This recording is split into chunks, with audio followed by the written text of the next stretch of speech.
welcome. This is Reet Kaur Sahani and you are watching India Global. We've got an action-packed bulletin lined up just for you. But let's first take you through the headlines of the hour. US President Donald Trump says that he had no knowledge that US imported Russian chemicals and fertilizers. Now the rebuttal comes after India said that US continues to import from Russia.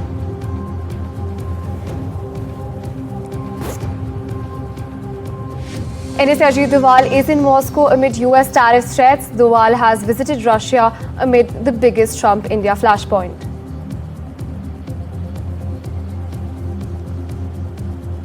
Self-declared Khalistan embassy exposed in Canada.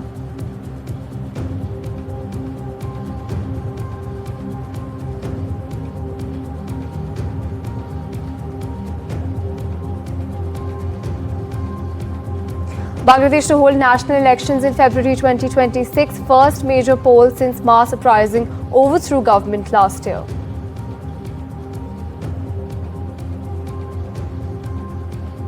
Flash flood fury disaster sends national shock waves, 5 dead, many missing after cloud burst in Uttarkashi. Continuous rain and landslides hinder rescue operations.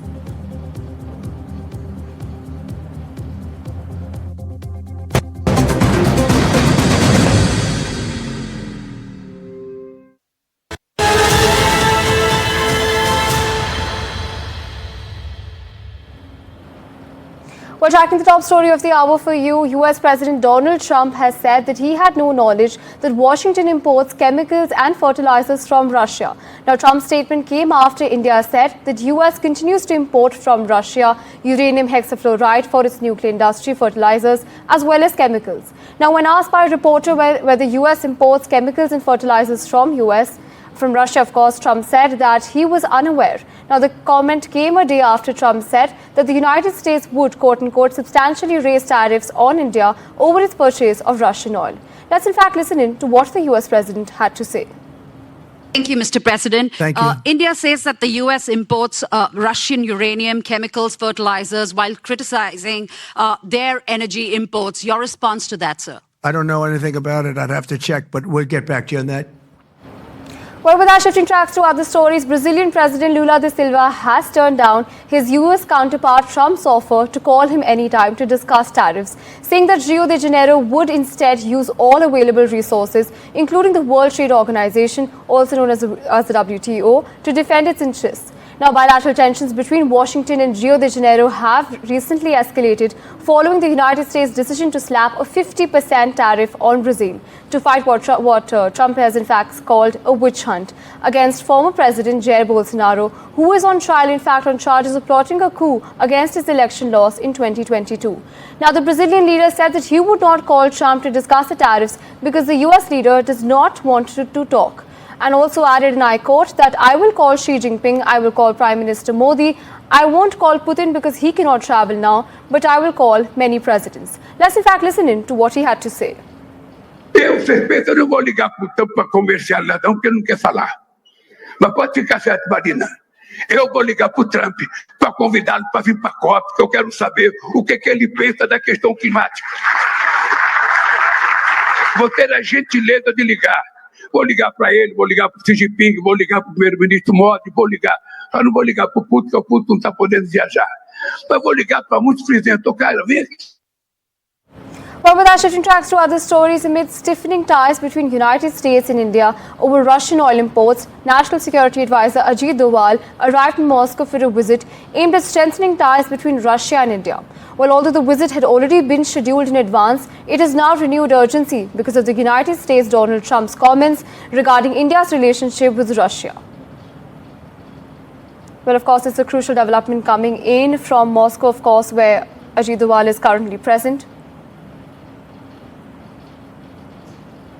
Well, with our shifting focus to other stories, Trump has said that tariffs on pharmaceutical imports could reach 250%, the steepest rate he has proposed for the sector. Now, Trump, who in July threatened 200% duties, wants to motivate drug companies to move operations to the United States. Several industry giants like Johnson & Johnson have announced that United States investment plans this year in a bid to build goodwill.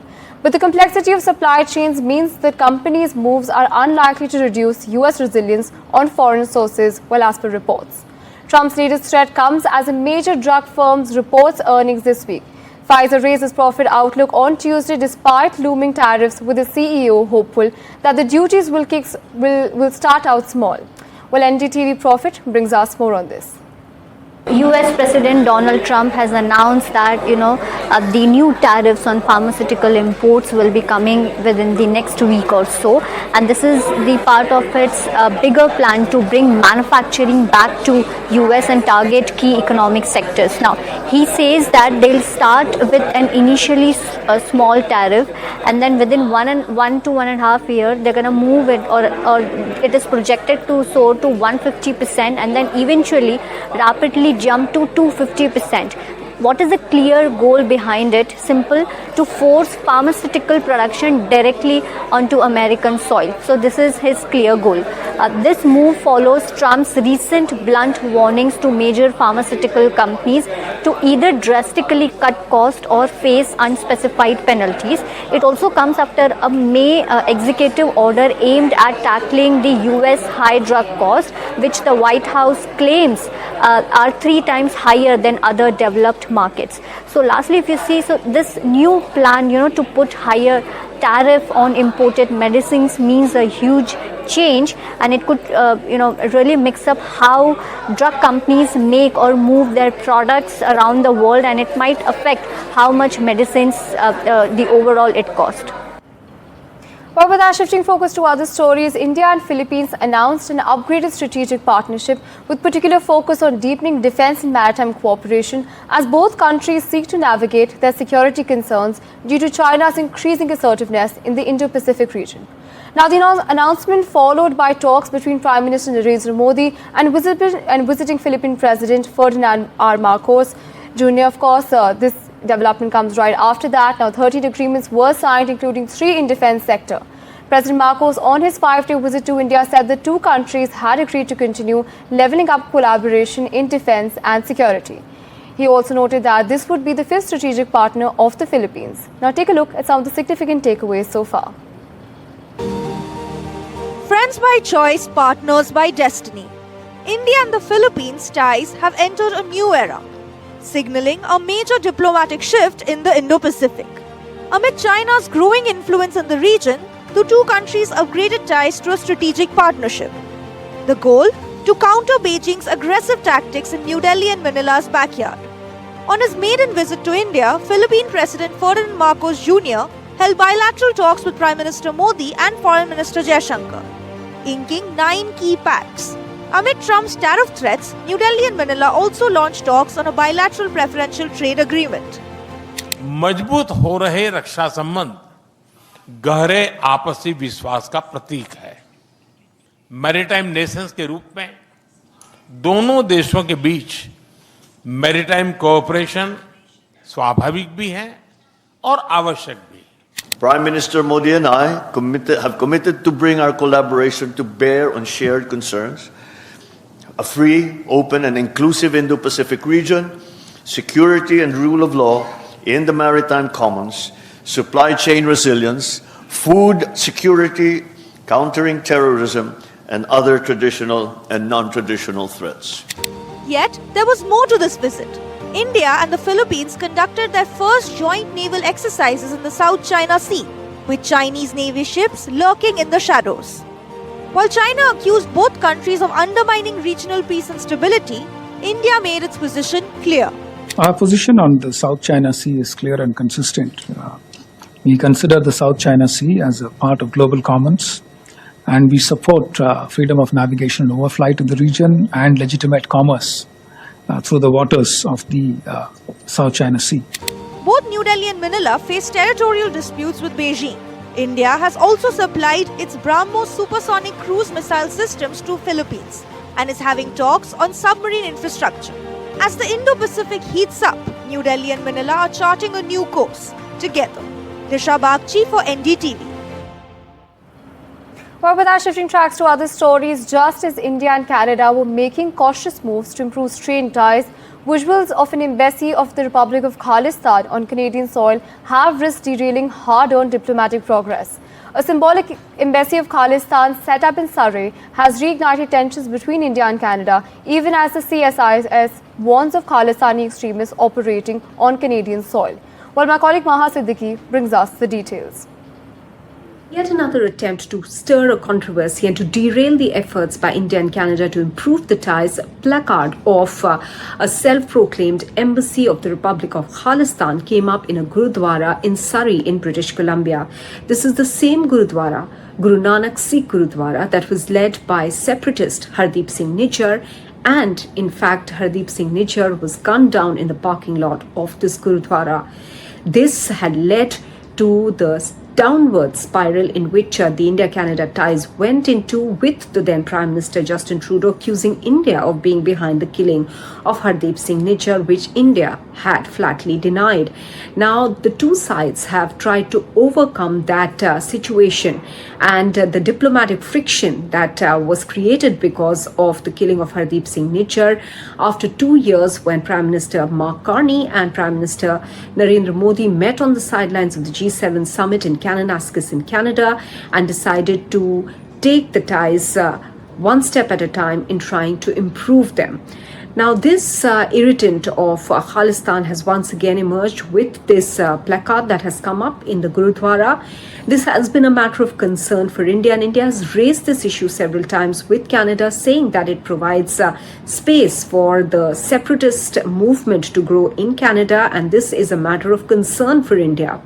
In fact, for the first time ever in Canada, this category was termed extremist by a report that was put out by the Canadian Security and Intelligence Service, the CSIS, that expressed concern about the activities of the Khalistani separatists, saying that they were raising funds on Canadian soil, and also operational planning was being done by the Khalistani separatists to create or carve out a separate state for themselves from the Indian state of Punjab.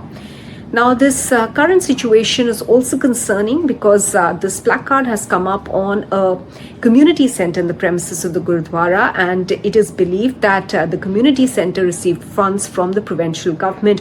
So this is a clear misuse of the state funds as well, the funds, public funds rather, that were granted to this Gurudwara for religious activities and purposes. In Vancouver, this is Maha Siddiqui for NDTV. With our shifting tracks to other stories, Britain said that it will begin implementing a deal to return some migrants who arrive on small boats to France within days, a key part of its plan to cut illegal migration after a treaty on the arrangement is ratified on Tuesday.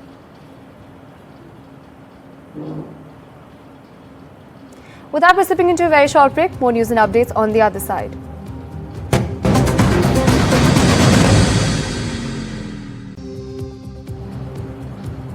Welcome back. You're watching NDTV. Bangladesh will hold its first election since protests toppled its former Prime Minister next February, the country's interim leader said on the anniversary of Sheikh Hasina's overthrow. Now, Mohammad Yunus made this statement on the day at the end of the celebrations for what some have called the country's second liberation. Let's in fact listen in to what he had to say. এবার আমাদের সর্বশেষ দায়িত্ব পালনের পালা, নির্বাচন অনুষ্ঠান। আজ এই মহান দিবসে আপনাদের সামনে এই বক্তব্য রাখার পর থেকেই আমরা আমাদের সর্বশেষ এবং সবচেয়ে গুরুত্বপূর্ণ অধ্যায়ে প্রবেশ করব। আমরা এবার একটা নির্বাচিত সরকারের কাছে দায়িত্ব হস্তান্তরের প্রক্রিয়া শুরু করব। অন্তর্বর্তী সরকারের পক্ষ থেকে আমি প্রধান নির্বাচন কমিশনারের কাছে চিঠি পাঠাবো, যেন নির্বাচন কমিশন আগামী রমজানের আগে 2026 সালের ফেব্রুয়ারি মাসে জাতীয় নির্বাচন অনুষ্ঠানের আয়োজন করেন। Well, we have our colleague Saurabh Gupta joining us on the telecast to bring us more on this story. You know, Saurabh, it's an extremely crucial update coming in from Bangladesh, of course. I mean, Mohammad Yunus has announced the national elections that were, of course, scheduled to be held in April. They've been preponed due to Ramzan. Now, walk us through what exactly is the politics in the region looking like?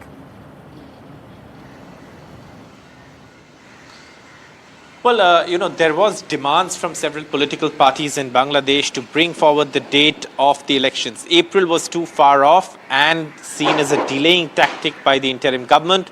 There were demands to hold it December, but February seems to be the consensus date as far as elections are concerned. Mohammad Yunus has said that the interim government is bringing the process of handing over power to an elected government with a mandate forward, and of course elections will be held in February and concluded before Ramzan. That's important because the Awami League, of course, which was overthrown, will not be contesting the elections. It's been banned. The other parties seem okay with that date.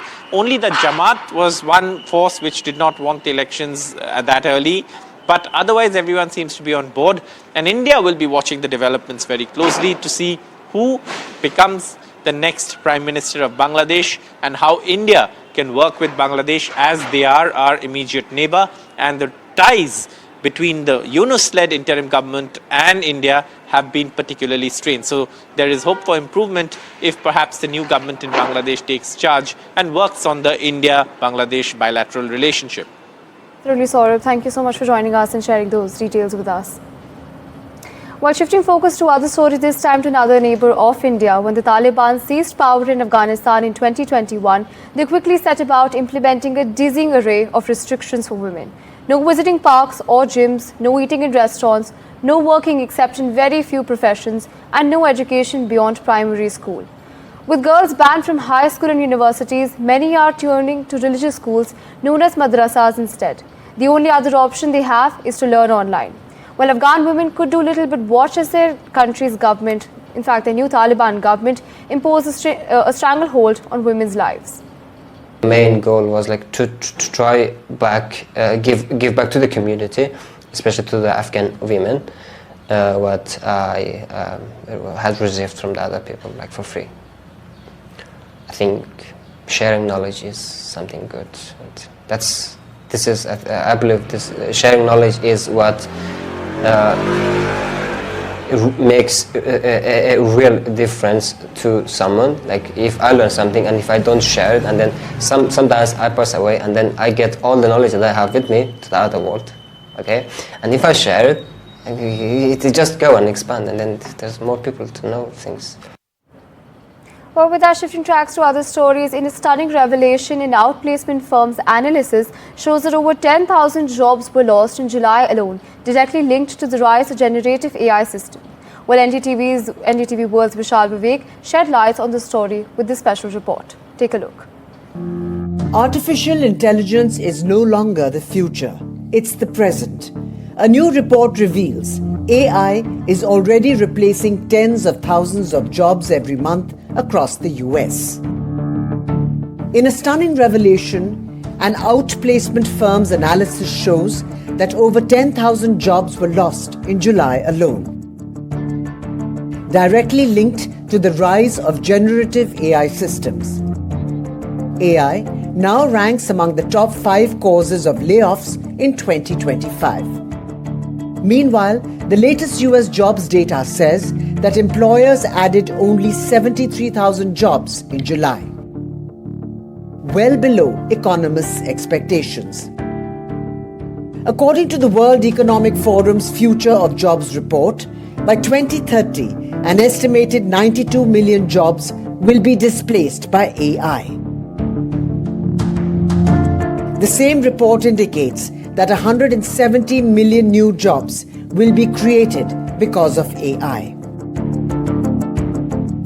The effects of AI on hiring are especially evident among younger job seekers. According to Handshake, a career platform focused on Gen Z, job postings for traditional entry-level corporate roles have dropped by 15% over the past year. Meanwhile, over the last 2 years, there's been a staggering 400% surge in employers including the term AI in job descriptions. The ripples are being observed back home in India as well, with India's IT layoffs showing fears that AI is hurting jobs in a sector critical to its economy. Experts have said that one of the biggest challenges for India is AI adoption. The question that lingers is, will job losses spiral, or can new opportunities emerge in this AI-powered economy? With Vishal Vivek, Bureau Report, NDTV World. While shifting focus to other stories, some tragic news in fact coming in. Disaster swept through Dharali village in Uttarakhand on Tuesday after a massive cloudburst triggered flash floods that barreled through homes, trees, vehicles, trapping dozens of people and leaving at least 5 dead. Uttarakhand Chief Minister Pushkar Singh Dhami on Wednesday held a disaster management meeting at the State Emergency Operations Centre as 5 people were killed in the cloudburst and flash floods in Uttarkashi's Dharali. Prime Minister Narendra Modi also spoke to CM Dhami on an update on the situation and assured him of the centre's assistance. The Chief Minister also surveyed the flooded areas in Dharali and Harsil from a helicopter. The cloudburst somewhere in the catchment area of Kheer Ganga River occurred at around 1:50 a.m. on Tuesday, and the sudden gush of floodwaters slashed rubble buried at least half of the village. Around 130 people have been evacuated to safety as per officials. There have been no official confirmation on the number of people who went missing after the flash floods. 4 such fresh slides. This is actually the biggest one that we have seen. It's still continuing as we speak. And the problem is that since yesterday, it has been continuous rainfall. So what the rainfall does is it seeps into the soil, brings down the trees from the top, and along with it, the whole portion of this mountain with these huge boulders comes crushing down. And there is no way that people can make their way from there on. Let me just try and get a sense from few people, those who are here. आप यहीं से हैं, local हैं आप? कहाँ से हो आप? मैं चिन्याली सौर से। चिन्याली सौर से हो? जी। तो ये कल से ऐसे हो जा रहा है? ये रात को हुआ था। ये रात को हुआ था, ये अभी और आए जा रहा जी। वहाँ पर कुछ पता चल पा रहा है दरसाली गांव में और जो उसके आसपास जहाँ पर हरसिल में और जगहों पर जहाँ पे कल तबाही हुई? हाँ, जो दिखाई दे रहे चैनल पे दिखाई दे रहा है अभी। हाँ। तो अभी फोन नहीं लग पा रहे लोगों से वहाँ बातचीत नहीं, फोन तो नहीं लग पा रहा अभी। हाँ।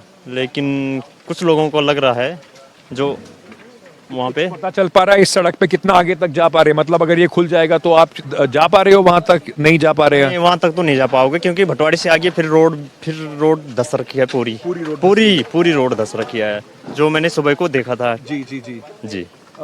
So, people know here that it has been a very difficult, in fact, time on both sides of the road. You would see that people are stuck. While, in fact, we are reporting from this very place, let me also bring you how the agencies, whether institutions, whether it is the armies, the SDRF, all of them have been pressed into action. Shifting tracks to other stories, 2 advertisements by fashion brand Zara have been banned for featuring models who appeared unhealthily thin.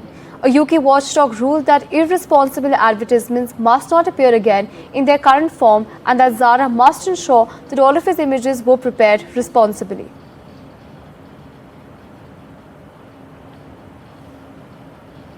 Well, with that, we're slipping into a very short break. Till then, stay tuned and keep watching NDTV.